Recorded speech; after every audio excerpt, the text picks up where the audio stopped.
తమ్మి ఈ స్ట్రైట్ పాయింట్కి వస్తున్నా. నీ ఫైల్లో ఉన్న ఇన్ఫర్మేషన్ మొత్తం కరెక్టే. నేను 50 కోట్ల కుంభకోణం చేసిన కాదంటలే. మరి నాకైతే చార్మినార్కు ఉన్నంత హిస్టరీ ఉన్నది. నాకు డేట్ ఆఫ్ బర్త్ లేదు. ఒక ముష్టోనికి కుప్పతట్లో దొరికినానంట. గప్పటి సంధి ముష్టోళ్లతో ముష్టెత్తిన, కుష్టోళ్లతో దుప్పట్ల పండిన, కుక్కలు కూడా అండ్ల బండవయ్యా. నేను 7 ఏళ్లకే పిక్ పాకెటింగ్, బిలాకులో టిక్కెడమ్ముడు సురువు చేసిన.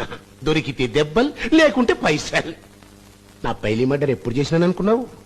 14 ఏళ్లకి. బచ్చగాన్ని అంటే చెడ్డీ మీద మర్డర్ అన్నట్టు. ఏం చేయాలి? నేను బతకాలి తమ్మి. గా బతికటందుకే నేను పాలిటిక్స్ లకు జంపింగ్ చేసిన. గల్లీ లీడర్ కాడి నుంచి ఢిల్లీ లీడర్ దాకా పక్కలేసిన, జనాన్ని పోగు చేసిన. కానీ కార్పొరేటర్ అయినా 20 లక్షల ఎమ్మెల్యే, 60 లక్షల్లో మంత్రిని అయినా. 30 ఏండ్ల సంధి తమ్మి. సిగ్గు లజ్జ ఇడిచి కొచ్చగా లెక్క బతి